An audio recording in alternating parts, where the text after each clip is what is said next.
every week, y'all. From the West Coast to the East Coast and everything in between, folks. From the eve after dark to concerts in the park, you're live with the Godfather, baby. About to make it happen with my man, Dusty Vision. What up, my man? How you feeling Hanging today, out, player? man. Just hanging out. What's happening with you? Yeah, nothing much, man. Same old same. Getting ready for the summer. The heat is out. The girls are dressing less, so I'm loving it. Yeah, that's fun, ain't it? Always a good time around June 1st, man. It is, today, man. Something about today, I was like everywhere. Like, God, I was lucky my wife was with me. Hope she's covering her ears in there. But I was like, God damn. But you know what I love out of all the summertime thing? I love sundresses and open-toe sandals. Oh, yeah. Can't beat that, right? Sundresses and open-toe sandals. Man, I don't care about no bikini. I know I sound crazy as hell. I don't care about no bikini. I don't care about a bunch of other stuff. But a nice sundress, man, come on, dude. Oh, yeah. That's my kind of outfit. Yes, all sir. Right? Yes, sir. Yeah, don't man. Start Gemini season. Gemini season, baby. Hey, what can I tell you? Talk to me. What we got today? Yeah, a lot to talk about as always every week, man. Let's start with the first thing. I wanted to talk about this last week while it was fresh, but it's still a trending topic, and it's setting the internet on fire. Nipsey's Hussle mural was vandalized again. Are you familiar with this? Yeah, very much so. Okay. Yeah. This time by some dude allegedly out of Inglewood named Capone. And in true 2021 fashion, he decided to take a selfie in front of the mural, after he vandalized it. What's up with these kids, man? Talk to me. Death wish. That's a death wish, man. That's a straight death wish, dude. Dude, I mean, how desperate are you for attention? Let's keep it 100. How desperate are you for attention to vandalize a brother who is well-loved, as much well-loved as Nipsey Hussle, man? Especially when you're from the other team. That's just a straight-up disrespectful move that, it don't warrant the possible reaction that he's going to get at some point in time. I mean, it does and it don't. I mean, understand this. It's a mural, it's a picture, it's a mural, it's a picture. What could happen to him for doing that is it's crazy, man. It's crazy on both ends. Why even do that, man? Why you think somebody's going to give you some extra points for that? They're going to bury you an extra 6 feet deep because you vandalized Nipsey's mural? That makes no sense, man. That makes no sense. I mean, it's happened. It's been said before. It was done by some white supremacists of allegedly. It was happened before. It's the first time it's happened. But now, for somebody to actually take a picture in front of it, dude, come on, man. Yeah, it's a sad situation because it's only going to lead to another sad inevitable. Situation. Yeah, exactly. Yeah, another sad situation. Just how you put it. Yeah, man. I don't know, man. Let's move on. Would love your comment on this. Danny Boy from Death Row. Are you familiar with the name Danny Boy? Yeah. Yeah. He recently made a shocking statement on the Art of Dialogue podcast. Shout out to them. It's a really good show. I enjoy what they do over there. Stating that he slept with Mary J. Blige when he was underage. Now, obviously, if the roles were reversed, this would be a much bigger story. But why do you think when a female over 18 has sex with an underage boy, it doesn't get the same reaction from society if it were a man having sex with a girl? Man, that's one for the ages. It goes back to the double standards that we have in our society. We have a lot of double standards, man. There's certain things that will never fly, and some things you think shouldn't fly going to take flight like nobody's business, and that's one of them. As a 16-year-old man, a 16-year-old kid, I wish somebody, well, my teacher would have gave me something. I ain't lying, but it never happened to me. None of the priests messed with me. I was fortunate enough not to have that experience on either end. But if it did, it's a pride thing. They would think that the man would be the aggressor. You follow me? And if the man is the aggressor, for him to knock down somebody 18, that shows he got, for lack of a better word, he got some macking skills. Okay, they don't look at the woman as being the aggressor. So for the youngster to tackle that, that makes him a bad dude. Whereas for the female, on the female end, they make her the victim. All right, Mm-hmm. they always make the female the victim. Sometimes that's not always the case, but because she is the victim, because she's a female, she had that option to cry victim. As a male, you really don't have that option. If he tried to call the police, say, yeah, officer, Mary J. Blige broke me off. And you calling us for what? And okay, if your son came and told you, Dad, your son's 17, and my 22-year-old teacher gave you something, you gonna give him that? Hey, bro. High five. Okay, but if your 22-year-old, your 17-year-old daughter said, my 22-year-old teacher got with me, you go grab your gun, you finna catch a case. You finna catch a case. That's just man, that's just the nature of the beast, dude. Mm-hmm. I had a cousin, tight partner of mine, tight cousin, and when I started hanging out with him, he was like 17. His girlfriend was 40. Okay, he thought he was the man. And as we talked, as he got older, I said, man, you realize you was molested, fool? I was, huh? Yeah, dude, you was molested. She could have went to jail for messing with you. Man, I was doing this. She taught me so much. Yeah, she knew a whole lot. She had 30 years experience on your ass. Whatever, 17 years experience on your ass, damn it. No wonder you lost so damn, learned so much. But hey, man, that's just part of the game, dude. Yeah. When I was 16, and believe me, I'm not bragging because she was ugly and fat and just busted as all hell, but I had sex with a 28-year-old woman, and yeah, it was a badge of honor. It was like, all right, cool. But now everybody what happened, didn't you? Hey, I did this. Man, you called everybody but the police. Exactly. Yep. I literally I told two people. I was like, I'm telling my best friend and my other friend. I ain't telling nobody else. I'm not gonna run to nobody. But yeah, she was busted and she was ugly. Yeah, she was. Did you go back? I wish it was a better story. No, you know what? It was to try not to give too many details. It was really hard for me to get up the first time around. So no, I didn't. It didn't happen. I was just looking at all that and I was like, yeah. It's a whole lot to go with. Yeah, man. Yeah, but when a certain amount of blood, it takes a certain amount of blood to activate homeboy, and when that blood is gone, it got to come from someplace. And I swear it comes from our brains. Yeah. Oh, damn. It's not enough blood to go around because as soon as that blood returns back to your brain, you go, damn, what did I do? Oh, damn. Oh, I tripped out. Oh. But a little bit of Hennessy can make anything beautiful. Oh, man. Yeah, that's very true. Very true. Yeah, let's move on to something a little bit more historical. I know you're a history buff such as myself. You're probably aware that we're at the 100-year anniversary, or I should say 100 years ago. Anniversary sounds better, but this is not a good situation. 300 people died in one of the biggest attacks of racial violence in U.S. history. 35 blocks of black neighborhoods were destroyed. I'm obviously talking about Black Wall Street. My question for you is, will we ever have another Black Wall Street, and why or why not? Man, you know what? The way things are, the climate of the air right now, man, anything is possible, man. I mean, I listened to the news today, to one of my talk shows today, and over the weekend, there's some folks are saying that they can put Trump in office. They saying this on they have a rally. I think a QAnon had a rally, and they were saying, yes, we can force this and do this, and we can get Donald Trump back in office. Okay, so if you think that you can overthrow the government, you think that you can wheel your way back into having this man back to be in control of the country, while the country is actually doing much better than it has in the past 4 years, and you believe that. But when you don't get your way, you throw a tantrum of some type. Okay, you throw some type of tantrum. And it's what's really funny is how what happened 6 months ago, they want everybody to forgive and forget, but they won't forgive and forget what happened in the Civil War. They still harping on the Civil War. They want us to forgive and forget. They want us to forgive and forget slavery, but they don't forgive and forget nothing.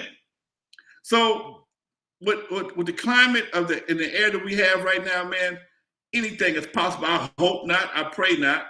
But anything is possible, man, because the country is so divided. I've never seen the country just divided. Even during the 50s, everybody knew their place. Everybody knew everybody was. But nowadays, it's seeped into the government like never before, and you can see the blatant corruption that we've never experienced. And we know people have been stealing and doing all kinds of stuff forever, man. But when it's so blatant in your face, like, you know what? F you, we're gonna do what we want to do. You know, we want to do a commit. We want to do a investigation to the January 6th uprising. Nope. Republicans say no, we ain't doing that because they know damn well they was involved in that. Man, they had people involved in that. They had people opening doors, people giving up information, people taking tours the day before. So no, man. I pray it don't, but man, you don't know what's gonna happen. I never thought they would run up in the Capitol building like that, dude. When you say you pray it doesn't, what do you mean? I pray it doesn't happen. We don't have another Tulsa, Oklahoma, or another. No. I'm sorry. Maybe I phrased the question incorrectly. Do you think? I mean, we'll have another. You know, with all the black billionaires we have in this country, do you think we'll ever rebuild, find our own spot in America, and have a Black Wall Street? My bad. I was like, what is he talking about? Another blow it up. No. Do you think we'll ever have another Black Wall Street? Do you think us black folk can get together and, you know, put our money where our mouth is and build in this country, you know, a certain section like we did in Tulsa, Oklahoma back in 1921? Yeah, but where? Yeah, talk to me. We can't afford California. Mm-hmm. Georgia, you're going to surround yourself with various people with various attitudes toward what you're trying to do. Mm-hmm. Texas is the same thing. I mean, Texas is big enough, you can get you a piece of Texas, but again, if the wrong people get a wind of what you're doing, that, you know, that jealousy thing is something else, man. You know, most of the time, Emmett Till, Tulsa, Rosewood, all was started with the accusations of a brother with a white girl. Right. Okay. All these things were started on a lie. Okay. Mm-hmm. So who's to say when they blew up the move in Philadelphia? You know, the move had a sovereign situation in Philadelphia, and there was rumors that they had kids doing this, and rumors people were being hostage. And they said, no, just leave us alone. And they dropped a bomb on them. Mm. So that was another example of black folks coming together to make something happen for their own benefit. And because they couldn't get a chance to examine or do what they want to do, they blew it up. So I would like to say, yeah, but I just want to know where. That's kind of messed up, actually. Question. Where would it? Where can we do it? Can we do it in Oklahoma, or not Oklahoma? I mean, think about it for a minute. Mm-hmm. Any place that has most places that have a large land mass, you're gonna find yourself surrounded by some racist folks. Yeah, okay? Midwest, you know, South. Midwest, the South. You probably have to Tulsa, go to for sure. Canada, maybe you could, but I don't know. I don't know about in America though, man. I don't know what's happening in America. That's cold, man. Because we have more black billionaires than we've ever had in the history of our country. Right. You know, I don't. Do we have how many black hotels do we have? I mean, probably not many, right? I don't know no black hotels. Yeah. So how we go to black city? Damn, dog. I don't know no black convention center. I know there got to be some black hotels someplace. There got to be some black hotels someplace. I know there is, but how many? Okay. Yeah. Me and my partner were talking about all the events that happen around for black folks, and most of that money goes out of the community. I don't know a black convention center that we can hold 10,000 black folks at a convention, and the money stay in the same circle. These are the kind of things I think some of the black billionaires may want to invest in.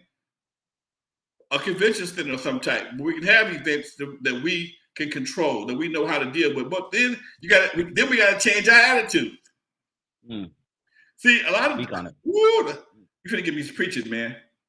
Man, that's what we love, baby. A lot of what we don't have is financially not behooving to the advantage of the investor. People invest to make money. They don't invest to get lawsuits. Mm. People invest to make money. They build a venue someplace.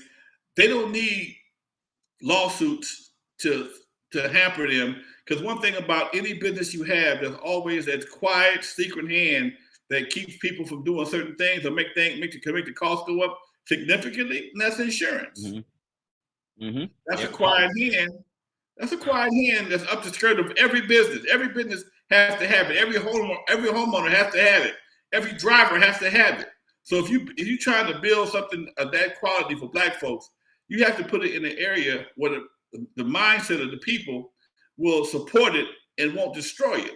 For some reason, we have a group of people in our community that only do dumb shit at Black events. Mm. They only feel that the event, you ain't real if you don't act a fool at the Black event. Yeah. That's why hip hop concerts get scarce. At one time, Vegas had a moratorium against hip hop shows.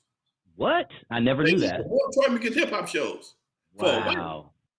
Because it was so out of control. Is this before or after Tupac? Like, I'm just using Tupac because he was in Vegas. Like, was it pre-Tupac? I think it was after Tupac. Wow. Yeah.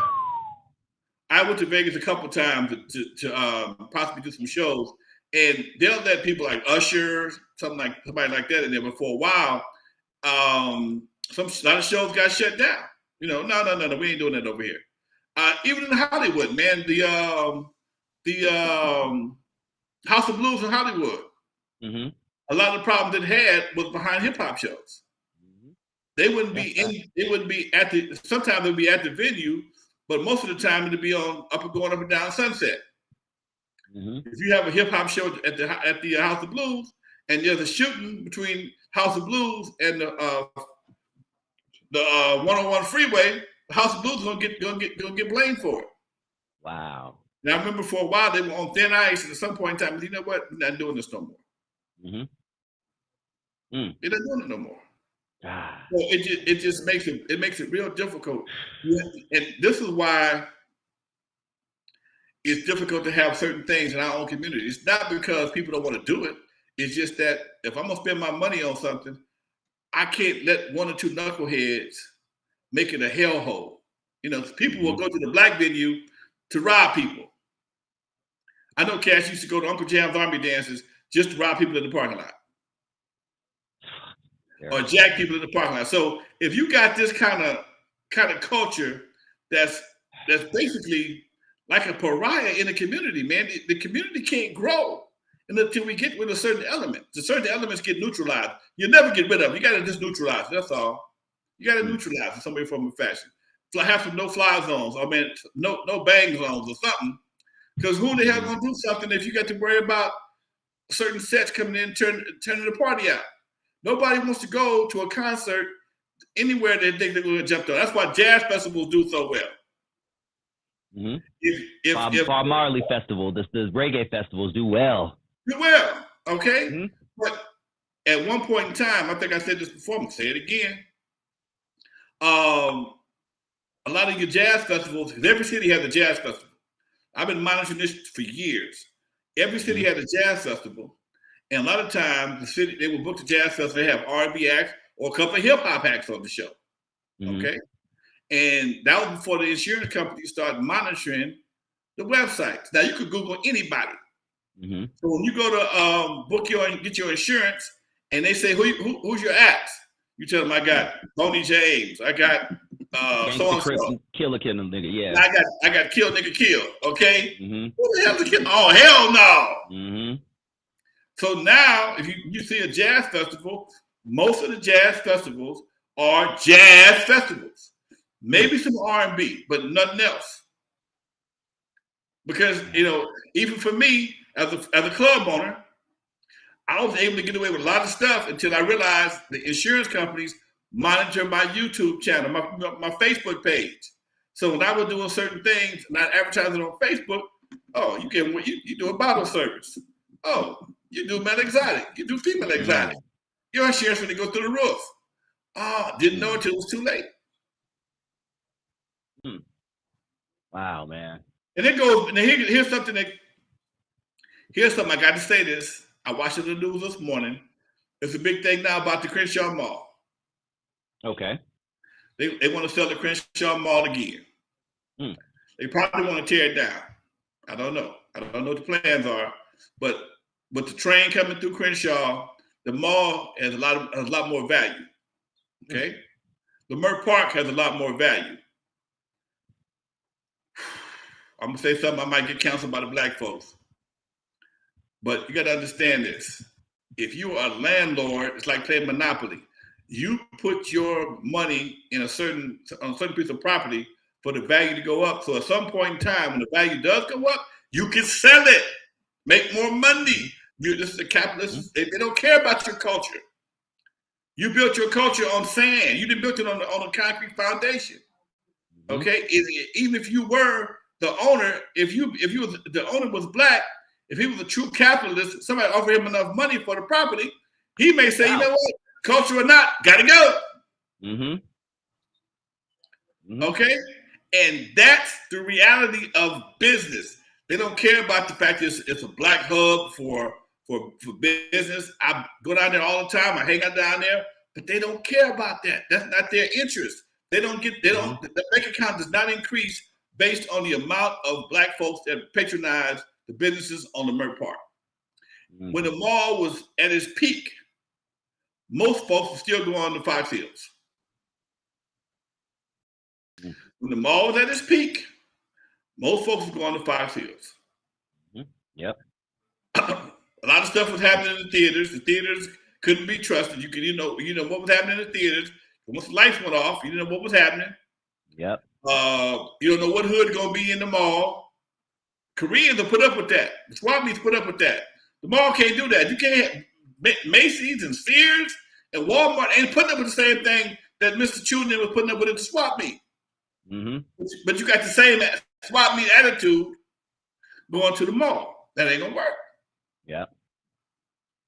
You got big corporations with a lot at stake. If somebody gets shot inside of Sears or one of those other stores, Sears got a problem. Walmart got a problem because somebody else decided to get shot. Somebody else decided to shoot somebody in my store. I'm still responsible. Why? I don't know, but I'm still responsible for what happens to people in my store. They ain't gonna sue nobody but Walmart. The cat that do the shooting, he going to jail, but the lawsuit goes to Walmart. Ask Lonzo how he knows. Ask me how I know. Ask me how I know. Yeah, man. Well, these are things you have to understand when the mentality of the community is based on something other than business and patronizing the business, and you got all these other subcultures that can come in and destroy a business or make a place people not want to come there because of the possibility of violence. For some reason, they know it ain't going down in the Fox Hills Mall. It damn sure ain't going down in the Galleria. It ain't going down in the Galleria. It ain't going down in Fox Hills. It damn sure ain't going the mall on La Cienega, the big one. Ain't that the Galleria too? Oh, like or something like that? Yeah, I know what you're talking about. Yeah. It ain't going down there. It ain't going down. There's a different attitude from the store owners and the police. They waiting on you. So if you plan on if you go to Crenshaw and do something, they pretty much they outnumbered. They're gonna wait to come. Whatever happens, they're gonna come in, take a report. That's it. Ain't no prevention. They're gonna take a report. But when it goes to Fox Hills, you're gonna feel harassed. Culver City police are gonna make you feel very uncomfortable. They're gonna be watching you, waiting on you to do something stupid. They got undercovers in there waiting on somebody to do something stupid. Facts. Especially back in the 90s when I was younger, that's how you felt. You knew when you went to Fox Hills Mall not to mess around. You knew they had undercovers. You knew just be on your best behavior there. One of my partners, his son, went to the Fox Hills Mall, saw somebody he went to school with. They all ate in the food court. They all went their separate directions. One group went shopping. The other group went shoplifting. Okay? The group that went shopping saw the other group later on. They was talking. Everybody got scooped up. Mm-hmm. Everybody got scooped up. My boy had to go down there, and he had to go down there and hire a lawyer to get his son off the case because, hey, man, I need to see the cameras and to prove to y'all that these guys was not together. But the police don't, the police, all they know was 4 black men together. 2 of them were stole. The other 2 got to be guilty too. When they finally pulled the videotape and showed that his son and his partner had nothing to do with it, that's when they dropped the case. But he's still out 10,000. Bail and legal fees. So this is how things happen. Right down the street, right around the corner. On the other end, they say Walmart. The Walmart over there was probably the most heavily shoplifted Walmart in the state. Damn. That's why Walmart boned out. Walmart don't bone out. No, they stay around for the Walmart don't bone out. Walmart holding fast and something. Huh? Damn. Between the lack of business and between the lack of business between what was being stolen and the stuff that wasn't being bought, they couldn't afford to stay in business. And Walmart's one of the biggest and the best. That's crazy, dog. Because they make hella profit up just something as much as that's crazy. If you go to Walmart and see anything made in America, I'll kiss your ass on channel 7. Exactly. Yep. If you can go in a Walmart and find anything that says made in America, I'll kiss your ass. Yep.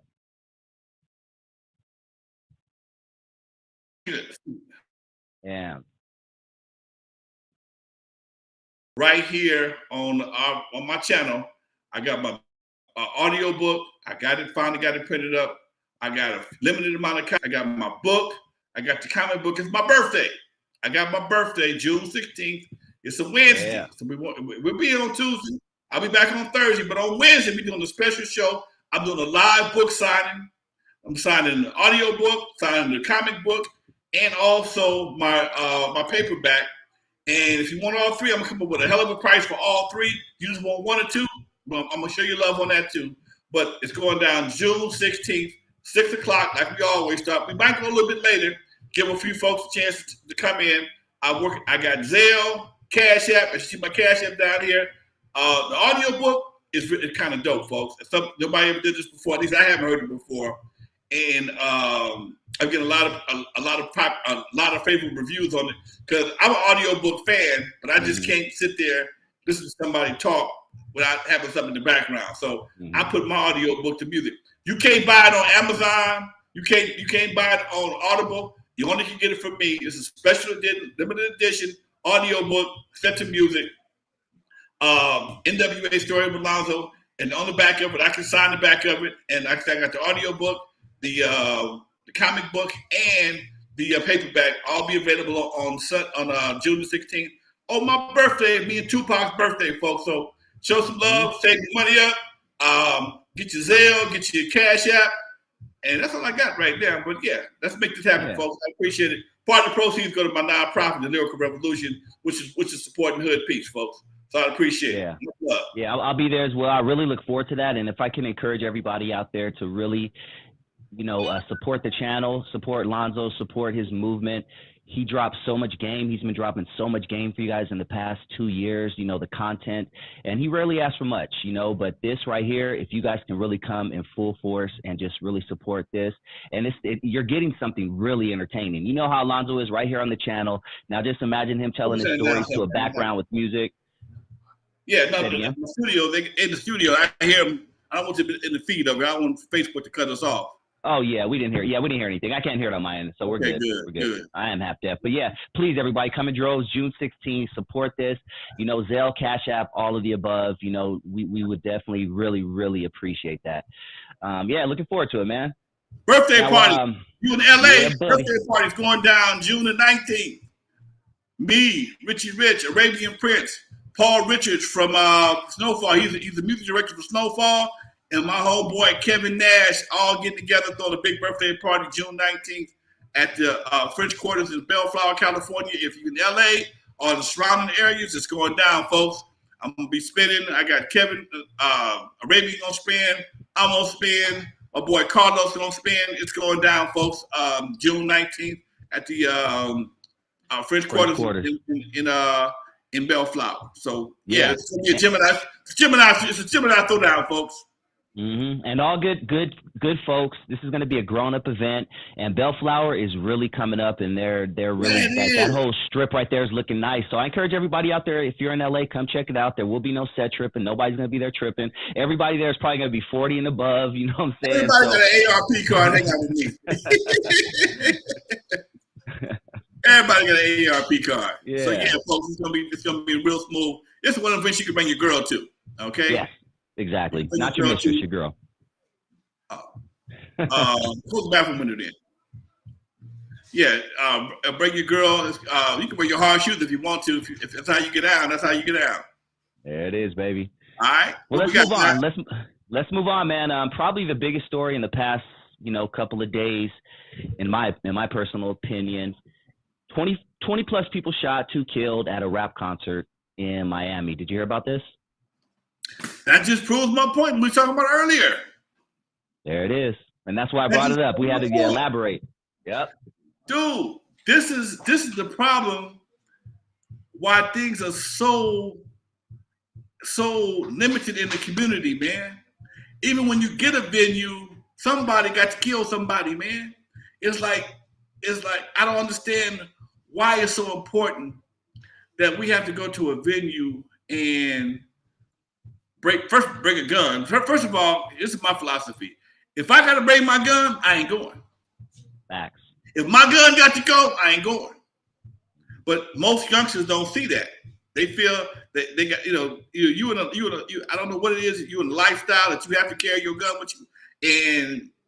And the second of all, at a concert, nine times out of 10, you didn't bring it with you. If you went to the car and got it and brought it back, you damn sure got a premeditated murder case. You damn sure got one. Okay. Well, they have them on camera, outside cameras, as cameras are everywhere, ladies and gentlemen. So it probably won't be too long before they're caught. But they actually pull up in a car with AK-47s, assault rifles, blah blah blah, and just start letting off into the club. And within 4 seconds, they're out. They let off. They basically shot 20 plus people in less than 4 seconds. Now, was it black people supposed to done this? This is a black event. Yes, this is now, a black people shooting is the question. And when you look at it, and I hate to say that we have a certain, but yes, if you were to look at the pictures, you would know these are free niggas doing that did it, not black people niggas. Yes, definitely. The pants sagging, the way they're holding the guns like O-Dog from Menace to Society. Yeah. Okay. All right. Yeah. What 20 people could have done to them 3 or 4 brothers? Nobody knows what happened. Nobody knows why they did what they did, and and if they did it, why did you choose that place to do it? And it goes that feeds in directly what I was saying earlier.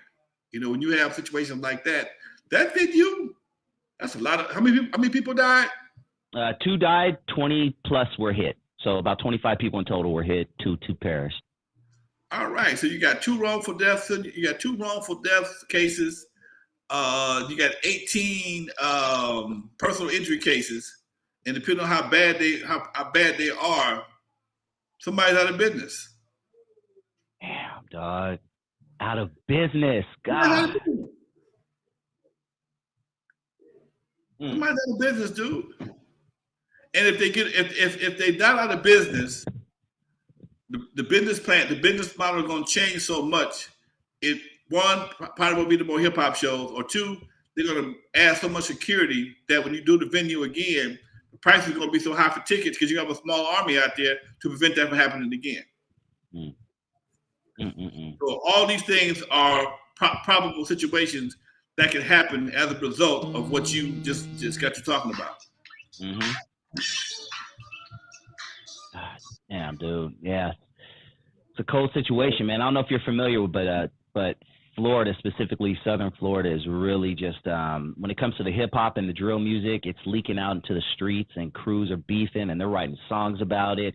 And my guess was that whoever was performing was an enemy of the people that were shooting, and they went there to set an example and say, we're just killing everybody. Screw it. You're not doing a show in our city or something. That's kind of what I'm getting from the situation. So what does that prove? That you just killed, shot 20 people, 20 cases of attempted murder, 2 cases of murder. Yeah. 18 cases of attempted murder, 2 cases of murder. Okay, call it what you want. Call it what you want on the streets. You can put all the cool tags. I smoked 18 fools. I laid down 2 bodies.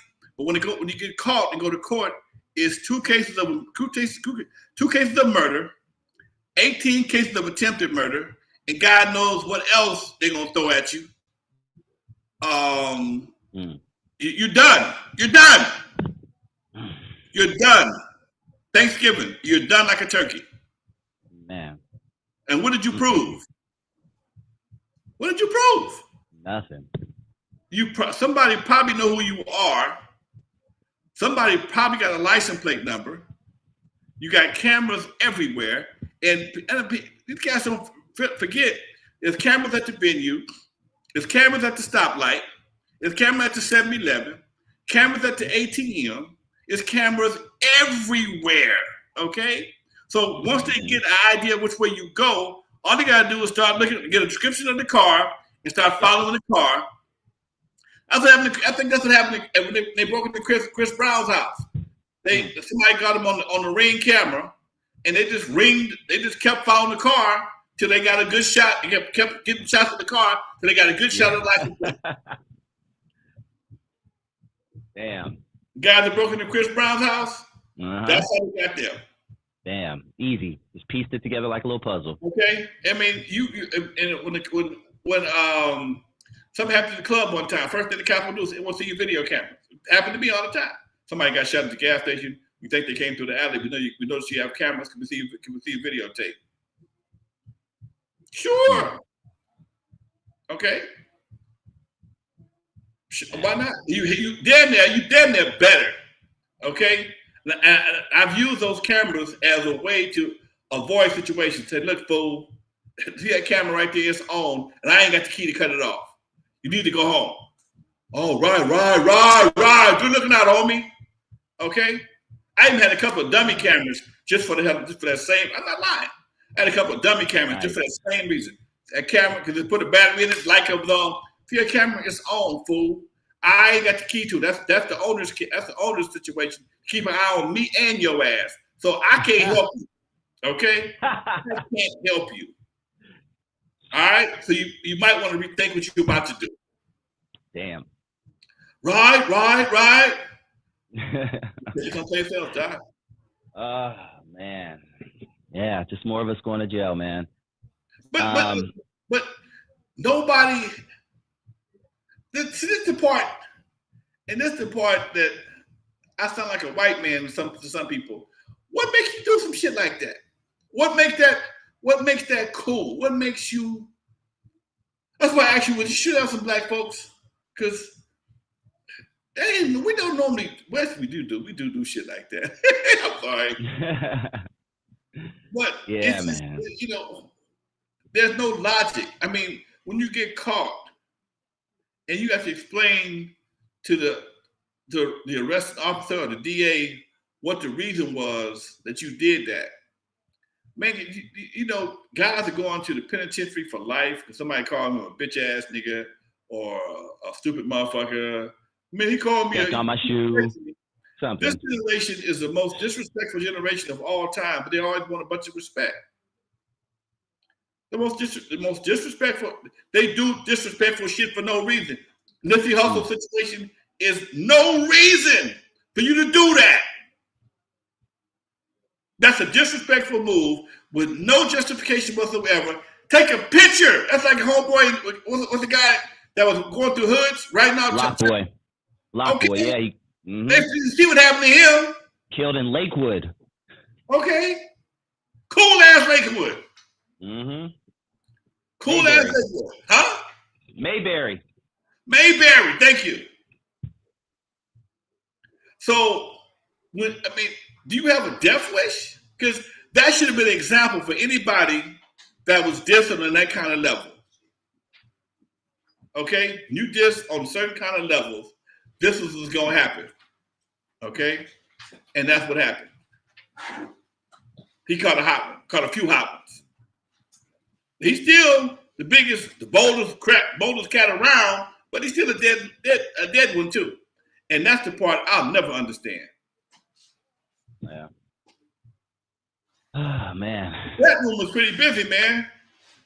Yeah, I love that, man. Let's say hi to everybody. We got a shout out from Ireland, actually. Shout out to Ireland. Listening all the way from Ireland. Max Mix M Vibe. Shout out to you. What up? Happy birthday. We got a happy birthday shout out a little early from Francisco. So Francisco. Yeah. You know, let's see. This is a good one right here. Let's go on and throw this one in there. Hindsight being 20. Oh wait, hold on. Elijah Capo Rank Z asked, and you probably talked about this, but since it's in the chat, we'll repeat it. Alonzo, when was the last time you talked to Dr. Dre? About 4 years ago. Yeah, we at the straight out of Compton thing. At the Malibu. No, I'm about his house. Oh, no. Yeah. Dre was doing a television show. He wanted me to be a part of the television show. He invited me out to the house to talk about it. Never jumped off, but he, gave me the opportunity to at least see if I wanted to be in it or not. That was about 4 years ago. Mm-hmm. There it is. Yeah. Shout out to the chat room. Thank you for keeping the chat alive. And that's how we get notifications to the channel. And that's how everybody knows about the channel. It really helps out. So comment, like, subscribe, all of that. That definitely helps out. I have a question myself as a hip hop nerd. And you kind of talked about it in the past. I did check some of our old videos and you mentioned it a couple of years ago, but let's talk about it a little bit more since we talked about it last week when we had DJ Hardhit on the program and bootlegging came up.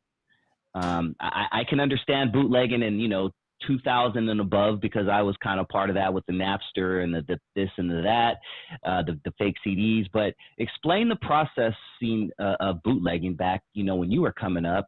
And also that led into a situation with the whole Flaming compilation and you getting hit up by some Bloods, correct? Or is that two separate stories?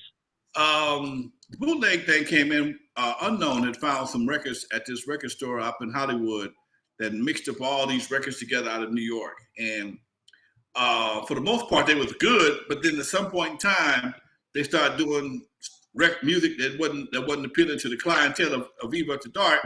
About halfway through, because the record has about the one side of a 12-inch is 22 minutes, whether it's an album or a 12-inch. Okay. And they would take these records and blend them all together, and about halfway through, the music would fall off. And we figured, man, this would be great if we could do this in LA and use our music. So we traced down a record manufacturing plant in El Segundo and went to a studio and blended up a bunch of records, pressed them up, and they were selling. Okay. And when you say records, you're talking about like hot songs at the time, like a mixtape type thing? Yeah, like a mixtape thing. Okay, gotcha. Okay. I still got all the plates and all the. I'm gonna show you guys. Damn. How deep. Please. I'm gonna show you. I'm gonna take you out on a tour of my garage and under my house one day, folks. I'm gonna break my camera out and take you guys under the studio to show you all the stuff that people think I'm lying. When you see Cut Up, House Party, Z-Rock, all those Lonzo's labels, okay? I still got labels and plates for all that stuff. Anyway, because I had the connection with the distribution from the record store, I started selling records. I called my people up, hey man, I got records. A lot of these people I'd never seen before, but they knew my voice. So they would buy from me. So I come by, meet people for the first time. I've been talking to you on the phone for about a year, but you never met me before, a lot of these guys. And when I started telling them what I had, and they never heard anything like that before, it blew up. So shortly after that, we had some success. I went and bought a 4-track mixer and some more turntables, and we just got busy. And me and Unknown was actually competing for music to play on our Z-Rocks. Dre was mixing for him, Yella was mixing for me, and then later on, Dre came mix for me also. And then later on, Mike T came mix for me. and it just became a serious underground market. And it got to the point at one point in time, man, it almost got real super ill. It was illegal enough at one point, but a lot of guys started just taking somebody's record, taking a hot record, and putting it on the needle, put a needle on the record, let it play, and just copy the record, okay, and put their label on it. That ain't gonna fly. That ain't gonna fly. So when they started doing that, I got out of the game, okay, because not y'all just. It's one thing to bite a piece of this, piece of that, piece of this. You might have had 30, 40 seconds of a record in the mix, maybe a minute, okay. Gotcha. But these guys are taking the whole record and just playing the whole record, no nothing, just playing the whole record, no mixing, no nothing. And I figured it told them at a time for somebody bitch to bitch, and I didn't want to be nowhere around. So when they sold out of my last Z-Rocks, it was a wrap for me. Damn.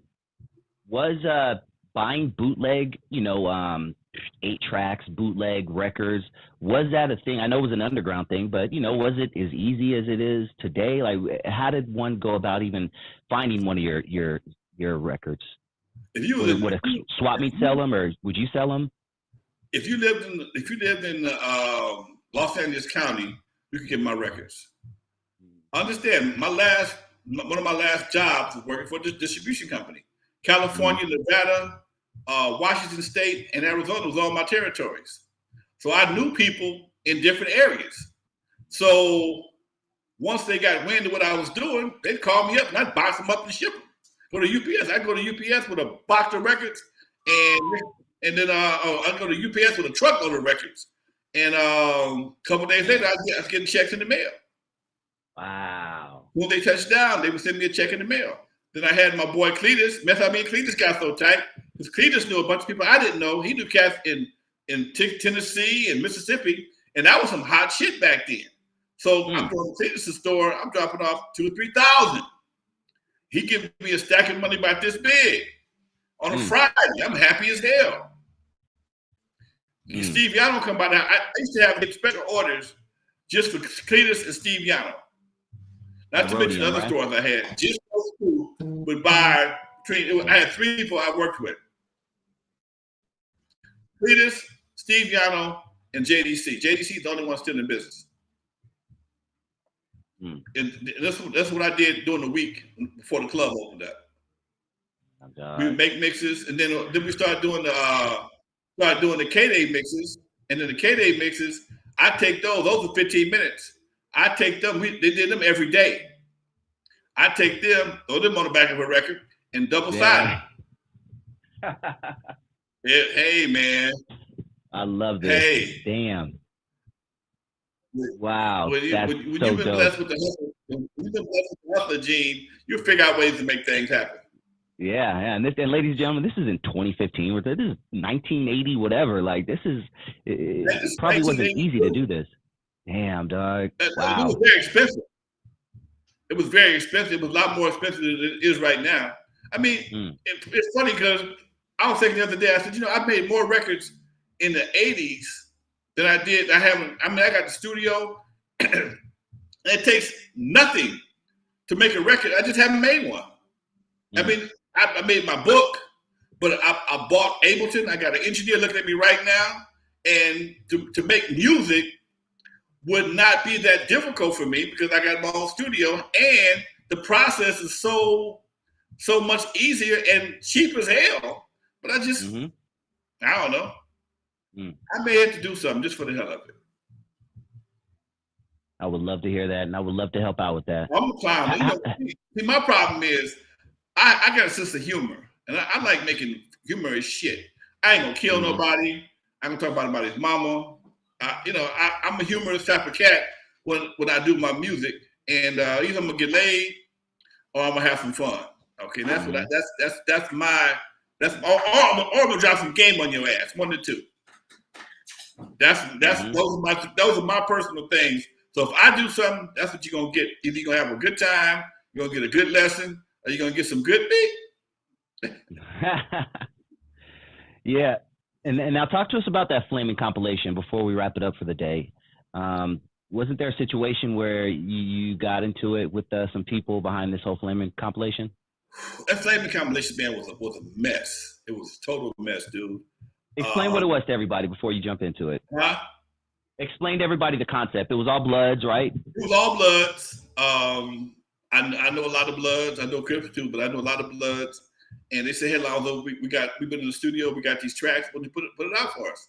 I'm like, okay. And I put it out for them. And I needed a project for West Coast. I needed a project for West Coast record distributors also. And that was my company at the time. And they brought the project to me, and I put it together for them. You know, most cats had the money for the studio. They don't have the money for the parts. So rather than everybody doing the individual project, I just did a compilation, had it mixed down the whole 9 yards, and put it together. And I put it out there. Had a jacket made, everything. And it was cool. I hired one of my buddies to do the promotion, and he passed. He passed a couple of years ago. But I'll never forget when he came back to the studio. He's like, his hat was twisted. Lonzo, I quit. I said, "What's wrong, Jay? Man, I told the fools I'm just a promoter. I ain't trying to. Hey, baby." They kicked his ass at the swap meet for promoting the Blood record. I think he ran him on some Crips or something. Wow. And they kicked his ass at the swap meet. Said, "Man, they booked my ass." Oh, man. He cussed me out. "Fuck you and this record, man. I ain't fucking with this shit no more." It was funny. I mean, it wasn't funny at the time. It's funny now. But he was this was the 90s, right? They gave him the once over, man. And that's when I realized how serious this shit was. They wouldn't even give him a pass on the musical tip. And then later on, the same guys, I got some work done on my house, and I was leaving, going someplace. And I think I told you the story before. And I saw where I live at is a four-way stop sign. And I saw these guys coming down on me, coming down the street kind of fast. And the rearview mirror, I didn't really pay them no attention. And then they ran the four-way stop sign and pulled up on me. And I'm like, my heart jumping. What the fuck is going on? I'm like, what's going on? And oh man, somebody bootlegging our shit. I know you got paid for it. I see you got your house painted. And I got pissed. What the fuck you mean? Because I got my house painted. I'm supposed to bootleg your shit. First of all, they don't bootleg bullshit. Ooh. Second of all, you came to me because I was doing something already, not because I was starving. I wasn't starving when I met you. I already was doing what I was doing. So for me to get my house painted, you're gonna get mad because somebody found they put all this together. And that's one of the problems I have, and that's why I don't deal in certain circles because I don't understand the logic. But in their minds, because I had got my house painted and somebody bootlegged one of their songs off the album, it was my fault and I got paid for it. I said bootleggers don't give you checks for bootlegging, man. They don't do that. They just take the record off the CD. When CDs came out, that was the bootlegger's paradise. Because the CD is going to be 99% the same quality of sound as the original. Yeah. Okay? You don't lose that maybe on the cassette, but if you bootleg from CD to CD, you ain't done nothing but made another copy. So when people started bootlegging, when CDs became more affordable, bootleggers just put out what they want. And I explained it to them, but by this time I was pissed. I'm done with this right here. And that's why I don't do certain things, man. Because I don't. What if they didn't know me and took it to another level? He gave me a chance to explain before they responded. You see what I'm saying? Now, the guys nowadays, they might not give you a chance to explain. They may just get pissed off, man. My record's on this bootleg record. My boo, bam, bam, bam, bam. Oh, I'm sorry. My bad. Right after. That, man. Yeah. Damn. Yeah, man. Flaming compilation. Is it still out there? People could probably still check that out on any YouTube or anything. I think it might be on. Might be on. Yeah, I got because that's not as big as like the Banging on Wax or the the NOCS. Unknown, when Banging on Wax first came out, Unknown tried his best to talk me to doing a record called Slinging and Banging. He tried his best to get me to do, man, we ought to do Slinging and Banging. Whoop. I said, I'm not doing that, dude. I'm not doing that. I'm not doing that. Oh, man, we get paid. Yeah, we could. We can get shot, too. Yeah, okay. Exactly.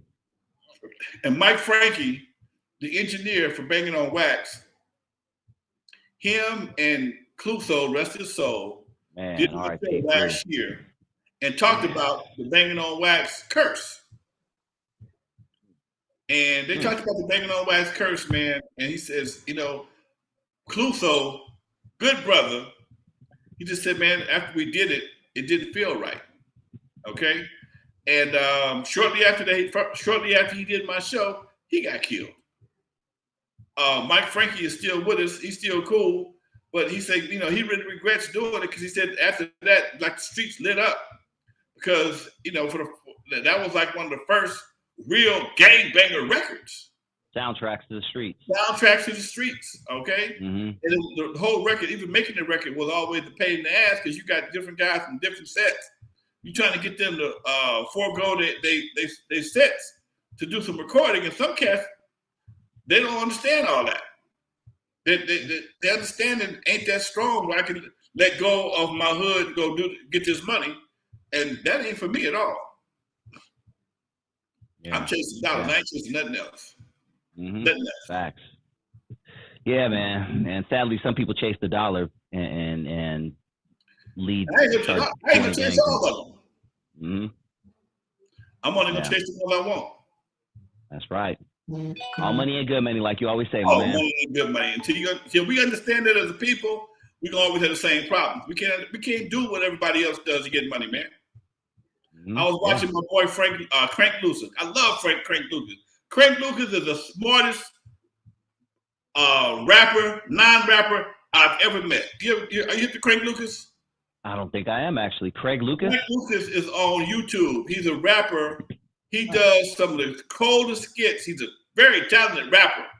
He imitates different people. He can do. He does his own music. He'll be talking to himself in the studio. He'll be the engineer and the rapper. Okay. And he'll be dropping knowledge on one side of the engineer and doing the rap on the other. And the boy's good. I mean, okay. Wow. Okay. Damn. He just did one today about. I saw one today he did talking about rappers who claim they're rich and still sell dope. And you got look at it when you get a chance to. I'm on it right now. I'm gonna check it out. Rappers in the studio talking all this head about selling dope. Then why would you keep selling dope if you got all this money? And the homeboy gives the street version of what people used to say all the time. And it's just really interesting. It makes you think in a way that most cats don't think, because you see both scenarios right there. Usually you hear it in the studio, but you're talking about it in the streets. But he puts it right there in front of you on both sides, so you can really your brain can. You mean Joyner Lucas? Joyner Lucas? No. Black dude, light skinned black dude. I think his name was called Craig Lucas. So it is Craig Lucas? Okay, no, I see a Craig Lucas right here, kind of like a Latino type looking cat. No, hold on there. I think you're talking about Joyner Lucas. If you are, I know Joyner Lucas. He did a song called a racist song. No, this dude right here. Okay, no. All right, I might be tripping. Yeah, Joyner Lucas is a big artist, but I'm looking up Craig Lucas. It's all good. I'm gonna check out that song that you but I think you're talking about Joyner Lucas. Joyner Lucas is sick. Type in Joyner Lucas into your phone and see if that's the dude. Light skinned black dude. He had a real dope song about racism of a black dude talking to. This dude is it's Crank Lucas. I'm looking at it right now. Okay, spell it Crank. Crank. C-R-A-N-K. Gotcha. Okay, because I put in Craig. All right, Crank. Gotcha. Okay. Aha. There we go. Now I'm on the right page. All right, cool. Yeah. Okay, cool. He imitates rappers from the 90s, from the 80s. I mean, the dude's very talented. Huh? I see him right now. He does the baby. I want to check that out, actually. Yeah, he does all these cats, man. The boy is Nice. off the chain, man. You can tell he got a lot of sense, and he's very talented. I got to roll to another interview right quick, folks. Yeah. Let's wrap it up, man. Thanks again, everybody. Go ahead. June 16th is the live audio book signing, comic book signing. I'm going to sit right here, put your name on it, cash out me your ends, and I'm going to sign whatever you want me to sign, put it in the chat room. Or I might even let you call me and tell me on the phone what you want to say. Put it in the chat room. It always works. Once he hits the cash app, I'm going to have my assistant sitting over there. She's going to be filling out envelopes, and they'll go out the same day, folks. So if you want an autograph book, no matter where you are now, I know I got to hit it today from England. That book is going to ship. That book going to cost $22. I know for a fact I've shipped in there before. I got to figure out something for my man right quick. That's the only one that's going to be a problem. American shipping in the States about $3 or $4, but overseas it's like $22. Do you have it on PDF? He wants an autograph copy. Oh, gotcha. Duh. Yeah. Okay. All right. He can get it online from, but he wants an autograph copy. That's the problem. Gotcha. We'll figure it out. We'll figure it out for him. But in the meantime, folks, we got 96 responses in the chat room. That's dope, dog. Yeah, tonight it was active, man. Appreciate each and every one of you. That's really dope. Thank you guys. Thank y'all very much for chiming in. Please, if you haven't subscribed, please do so. Notify, share it, man. Please share it because I'm trying to drop as much game as I possibly can. I got a big announcement coming up real soon, dude. I got to call you on the back end. I got some. I'm gonna need you for this also. So in the meantime, the Godfather West Coast Hip Hop. We out of here. West Coast to the East Coast and everything in between, folks. I'm out of here, y'all. Peace.